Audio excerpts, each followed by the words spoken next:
Shalom!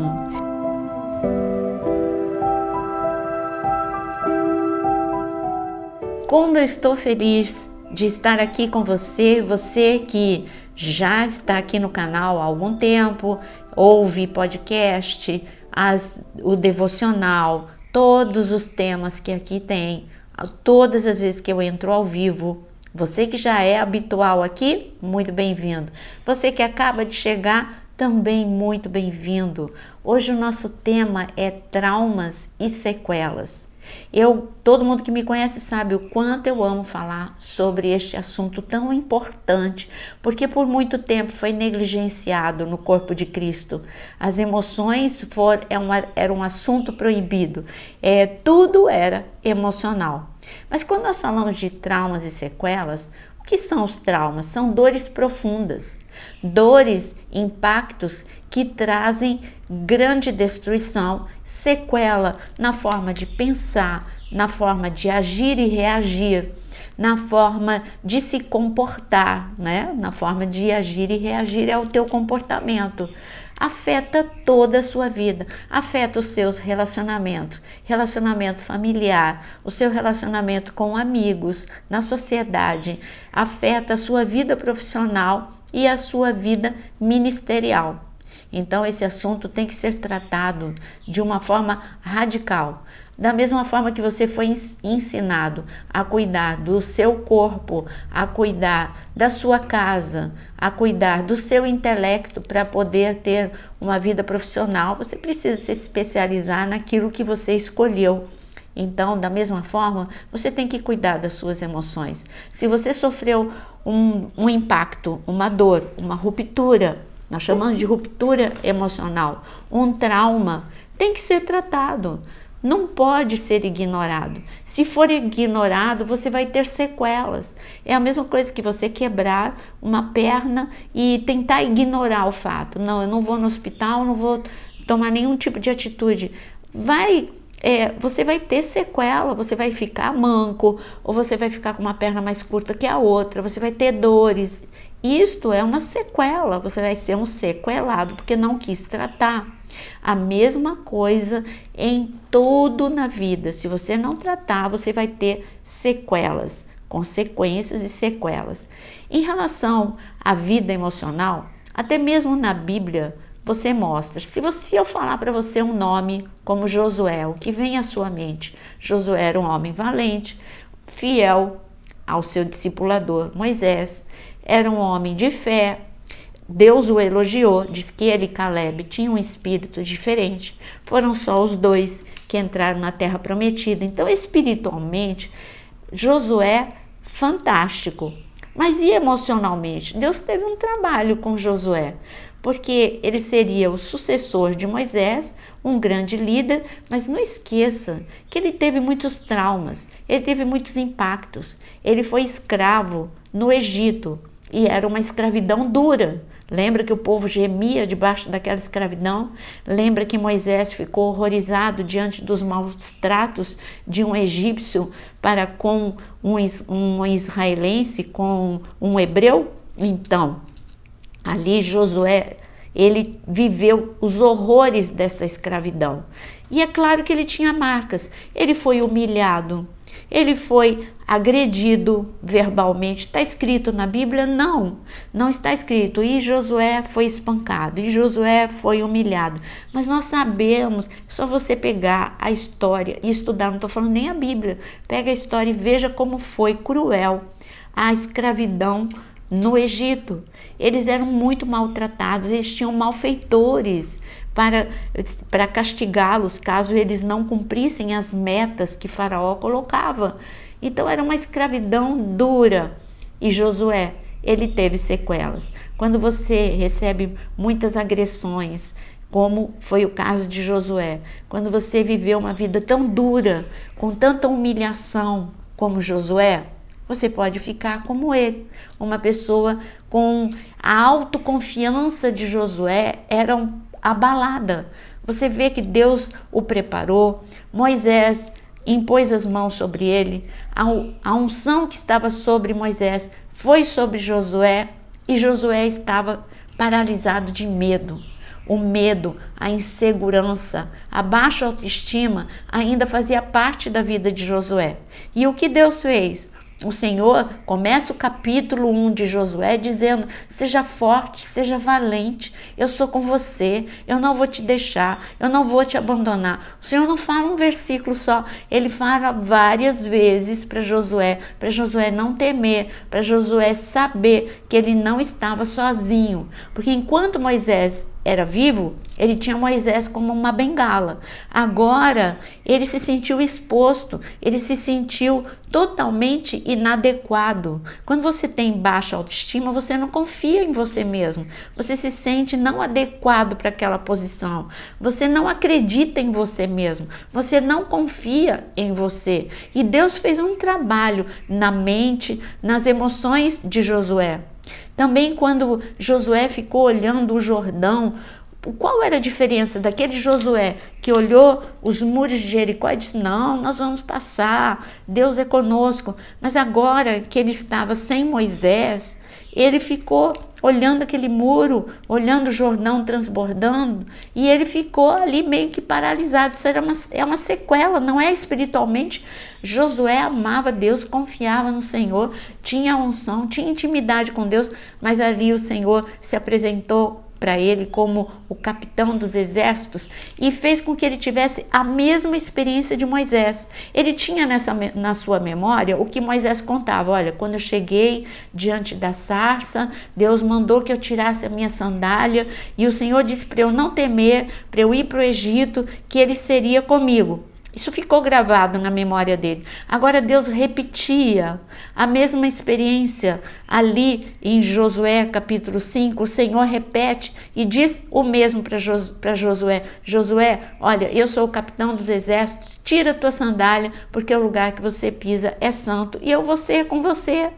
Entendeu? Então isso voltou, foi um gatilho para uma memória, um registro bom que ele tinha. Puxa, Deus esteve com Moisés, o meu líder, por isso que ele não foi destruído. Ah, então o Senhor está falando a mesma coisa para mim. Você está vendo que o Senhor, como ele tem paciência com a gente e como ele se importa com as nossas emoções, ele poderia, se ele não se importasse, ele iria e falaria: poxa, Josué, você não amadurece nunca, não? Olha, eu já disse que eu sou como vocês. Não, o Senhor foi com paciência e falou: eu sei que você tem sequelas, o medo, a insegurança, a timidez, faz parte de um cárcere mental em você e eu vou te libertar desse cárcere mental. Você vê que Josué, dali para frente, Josué, ele tem uma coragem, nada mais para Josué.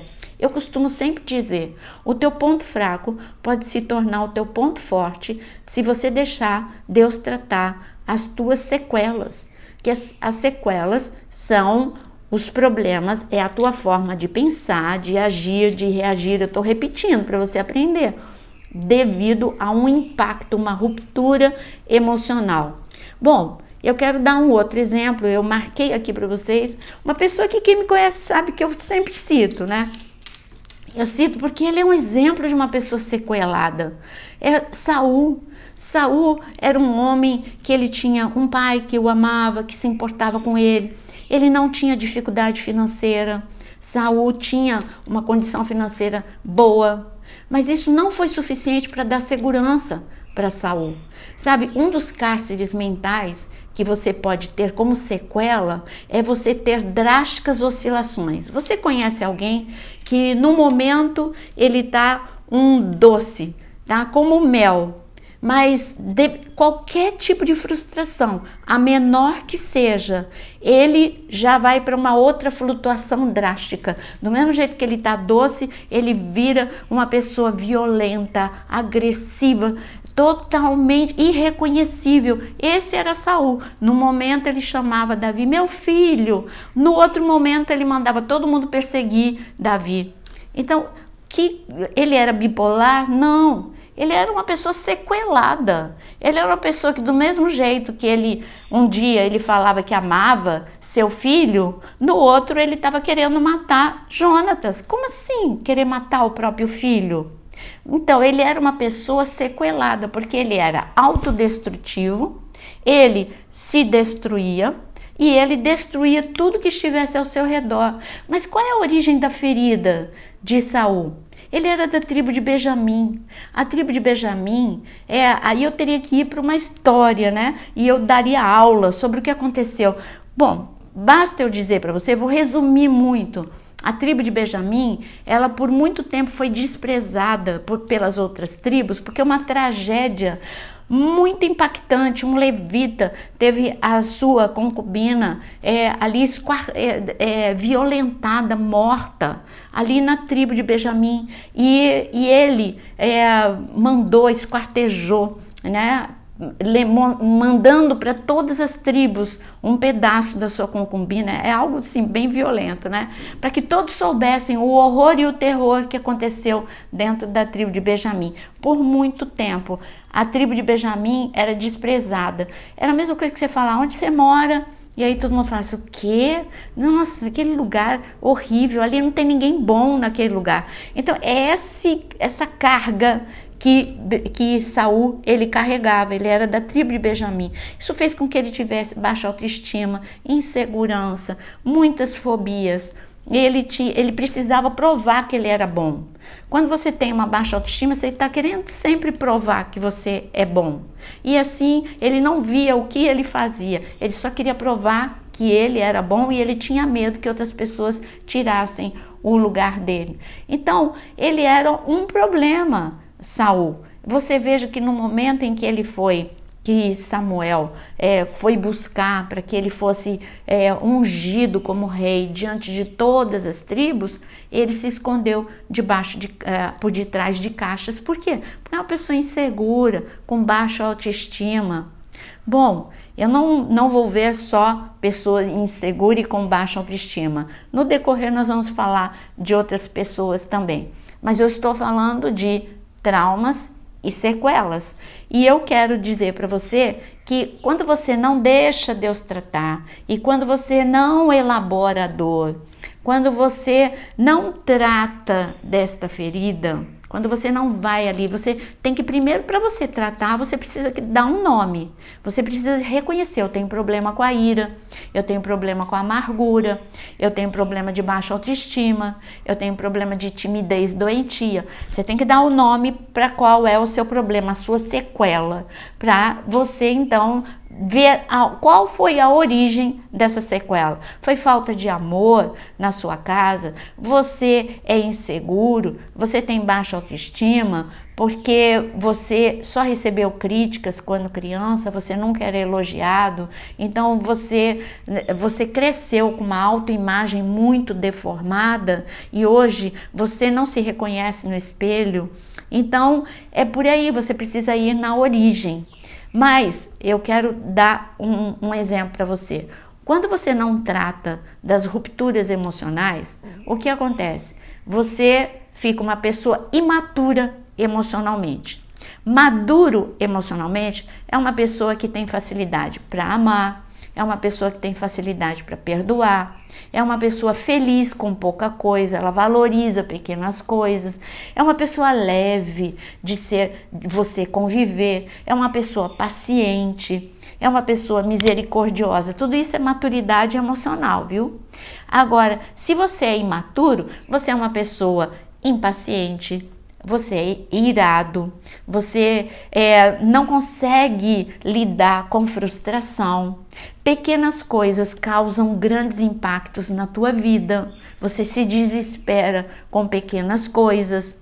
Você tem uma forma de pensar muito negativa. Você é muito apegado ao que aconteceu no passado. Você fica remoendo dores.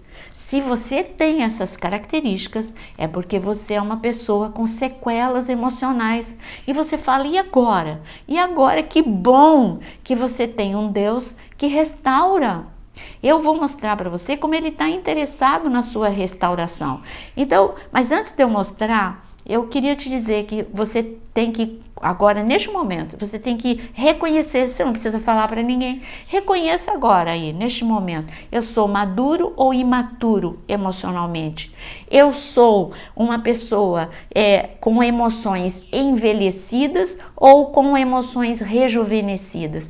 O que são emoções envelhecidas? Bom, Emoções envelhecidas é uma pessoa que só critica, só reclama, é uma pessoa que ela sempre está pronta a culpar os outros, a terceirizar a culpa para outros e a sua felicidade responsabiliza. Ó, eu não sou feliz porque você não está me fazendo feliz. Essa é uma pessoa com emoções envelhecidas. Agora, emoções rejuvenescidas é como uma criança, exatamente como uma criança. Como é a criança? A criança é pronta a perdoar.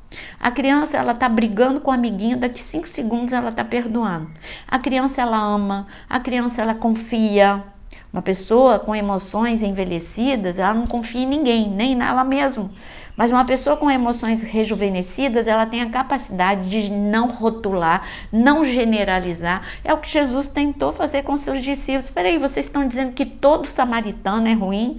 Não. Da mesma forma que não é todo judeu que é um problema, não é todo samaritano que é um problema. Em todo lugar tem problema. Então Jesus quebrou esse rótulo com os discípulos. Então a emoção rejuvenescida é ser espontâneo, é ter a capacidade de se alegrar com pequenas coisas como uma criança. Uma criança, ela se diverte, ela fica feliz com um pirulito que ela ganha ou com um outro presente que você dá.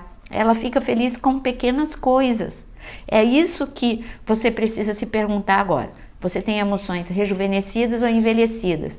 Você tem emoções contraídas ou dilatadas? Emoções contraídas é a mesma coisa que emoções envelhecidas. Você é uma pessoa tensa, você é uma pessoa estressada, você é uma pessoa irada, irritada, irritante. É isso que são emoções contraídas. Agora, emoções dilatadas, você é uma pessoa calma, divertida, você é uma pessoa feliz, você é uma pessoa que tem paz, você é uma pessoa que consegue valorizar pequenas coisas, você tem empatia, você tem misericórdia. Então, você precisa ver na sua listinha aonde que você está pendendo. Se você está pendendo para imaturidade, emoções envelhecidas, emoções contraídas, é porque você está com muitas sequelas. Mas tem jeito. Deus, ele pode te curar e você precisa aprender a tomar algumas coisas, são responsabilidade tua. Você precisa se reinventar, você precisa se levantar no meio da dor, você precisa entender que o que aconteceu com você não é o ponto final. Você tem uma chance e a chance é de restauração. Eu vou te mostrar então o que eu te prometi. João, capítulo 4. Eu vou falar de uma mulher, e essa mulher é uma mulher samaritana, que já era desprezada pelos discípulos, porque todo samaritano era desprezado pelos discípulos. Isso tem uma raiz, tem um motivo na história de Israel, mas essa não é a nossa conversa de hoje. Jesus, ele não foi por acaso, ele foi de propósito para encontrar com esta mulher. E ele manda os seus discípulos comprarem comida, porque ele queria ficar sozinho com esta mulher. A conversa de Jesus com esta mulher não é uma conversa espiritual, é uma conversa sobre a vida dela, sobre o trauma que ela viveu, e as sequelas que ela estava vivendo. Que sequela que essa mulher estava vivendo? Eu estou falando de João capítulo 4. Essa mulher estava pegando, Jesus estava no poço, e não era um horário comum. As pessoas em Israel ou no Oriente Médio, elas iam tirar água bem cedo, sabe por quê? Por causa do calor. Então era bem cedo que todas as mulheres, que era uma tarefa das mulheres, todas as mulheres iam tirar água no poço. Esta mulher estava no poço sozinha. Ela chegou, Jesus já estava lá, e ela chegou para tirar água. Mas era meio-dia. Por que ela estava lá ao meio-dia? Porque ela era sequelada, porque ela tinha vivido traumas. Ela tinha 5 casamentos que tinha dado errado. 5 casamentos, 5 homens. E quando eu digo a afirmação que eu vou fazer, é em cima do que Jesus vai falar. E dá para entender isso, de que ela foi deixada, abandonada por 5 homens. 5 homens abandonar aquela mulher é porque ela tinha algum problema? Provavelmente ela fosse estéril. E esse era um motivo de divórcio fácil, se a mulher fosse estéril. Então, pode ser, isso é uma especulação. Eu não posso te afirmar, mas eu não sei qual era o problema. Ela não tinha dote, eu não sei. Eu só sei que essa mulher viveu 5 frustrações. E agora ela vivia com um homem, ela tinha desistido de casar, ela tinha desistido de acreditar no amor. Então ela era uma mulher sequelada porque ela não queria se encontrar com outras mulheres, porque ela se sentia humilhada, envergonhada. Ela achava, porque quando você é uma pessoa sequelada, você olha, é da janela da tua mente que você olha o mundo. E você interpreta. Essa mulher, talvez ninguém em Samaria falasse mal dela. Talvez ninguém ou todo mundo falasse. Mas talvez nenhuma daquelas mulheres fosse falar dela. Mas na cabeça dela, ela seria o assunto. Então, ela nunca ia tirar água no momento em que as outras mulheres estavam, porque ela não queria receber assim que as mulheres apontassem para ela. Ela queria ser só. Agora ela desistiu de ter amigos. Olha a sequela: infeliz no casamento, impactos, trauma no casamento, e agora ela recebia trauma e impacto. Ela levou essa sequela para amizades, ela não acreditava em ninguém, ela era uma mulher solitária, mas Jesus chegou no meio da sua solidão para dizer que era tempo dela ser restaurada. Jesus não perguntou quantas vezes ela orava, Jesus não perguntou se ela estava jejuando, se ela estava em contato com a palavra. Jesus só se importou com o trauma dela e tocou nesse assunto.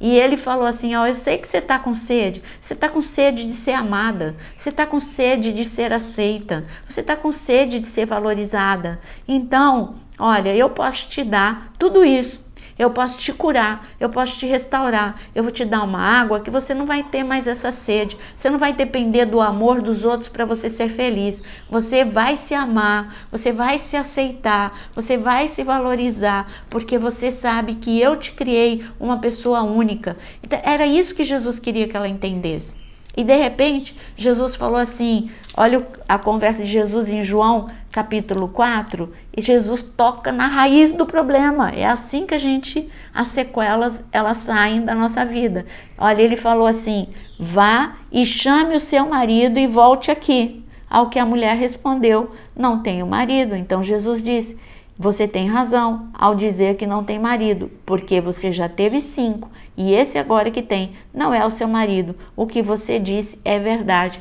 E ela ficou impactada porque Jesus se importava com ela, Jesus conhecia a vida dela, ela entendeu que Jesus era profeta, que ele era o Messias, mas ela entendeu também que Jesus estava lá porque a amava, que Jesus estava lá porque confiava nela. Jesus, como homem, estava mostrando: olha, não generaliza, eu estou aqui como Deus, eu estou aqui como homem e eu estou dizendo que a sua vida não chegou ao fim. Você sabe o que aconteceu? Essa mulher, ela começou a confiar nela mesma.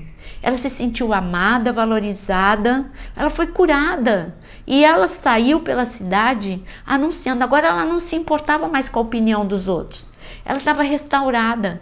Não, aí o que os outros vão falar de mim? Eles vão apontar o dedo. Ei, você não tem autoridade para falar nada. Você é uma mulher que só tem uma vida destruída, sua família é destruída. Não, ela saiu de lá falando para a cidade toda: eu encontrei o Messias, eu encontrei o Messias, eu encontrei. E ali a cidade toda acreditou nela. Você vê como ela criou na cabeça dela que ninguém a amava, ninguém a entendia, ninguém a valorizava, que ninguém iria ouvi-la. Como que a cidade toda ouviu? Está escrito que a cidade toda foi atrás de Jesus porque acreditou nessa mulher. E quando eles chegaram perto de Jesus, eles disseram: olha, agora não é só porque ela disse, nós com os nossos olhos contemplamos que o Senhor é o Messias. Gente, essa mulher desprezada, que era isolada, esse é o problema. Uma pessoa sequelada, você se autoabandona, você se isola. E essa mulher voltou ao convívio social e ela viu que as pessoas acreditavam nela. E essa mulher restaurada teve ali o nascimento de um ministério. Gente, eu sei que Tem muita coisa para ser dito ainda, mas o mais importante é você saber que não importa qual a sequela que você está vivendo, existe um Deus que te levanta do meio da dor. Ele só quer que você entenda que você é especial, você é único, você só precisa confiar nele e você só precisa se respeitar, se amar e saber que a dor que hoje te paralisa pode te tornar uma pessoa mais forte. Acredite, a restauração é possível e Deus te ama. Que o Senhor te abençoe muito, mas não saia do canal sem antes você enviar este vídeo para alguém que está sofrendo com uma sequela emocional. Fala para ele, Deus te ama, tem restauração à frente. Confie e deixe as suas emoções, trabalhe nas suas emoções, identifique qual é o teu cárcere. E não deixa também de curtir, porque isso ajuda o canal a ser mais relevante. Que o Senhor te abençoe.